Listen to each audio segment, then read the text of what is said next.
Il y a effectivement aujourd'hui un sentiment qui est devenu un sentiment assez commun. C'est pas celui d'échanger, de discuter, de revenir sur ce qu'on pouvait penser ou de se laisser convaincre. Aujourd'hui, il y a du combat, de la violence, de la haine en permanence. Et ce sentiment, aujourd'hui, il est entretenu de manière quasi permanente par les réseaux sociaux. Et ça, c'est une réalité. Moi, dans mon livre, je parle d'inconcordance des temps. Et j'essaie d'expliquer que le temps politique, qui lui est un temps long, on fait des projets sur 2, 3, 4, 10, 15, 20, 40 ans. Et de l'autre côté, il y a le temps des gens. Et les gens, on est censé les représenter.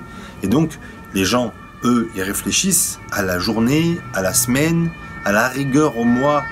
Votre loyer, si vous ne pouvez pas le payer, votre locataire, votre propriétaire va vous dire, écoutez, dans un mois, vous vous en allez. Il ne va pas vous dire, attendez, on verra les effets de la politique qui est menée par tel ou tel gouvernement. Non. Et c'est un temps quotidien. Vous avez le temps des politiques qui est un temps long et il y a une inconcordance entre ces deux temps et c'est ce qui produit aussi cette haine. Rajoutez à cela, vous avez le temps des politiques, le temps des gens et vous avez le temps des médias, les médias et les réseaux sociaux. Ce temps, c'est un temps quasi par minute. Il faut réagir tout de suite. On est sur Twitter et le Twitter, c'est une sorte de mur de haine. Où dès qu'on a envie de dire quelque chose dans l'anonymat, on y va, on crache son venin, on crache sa haine au visage de tout le monde.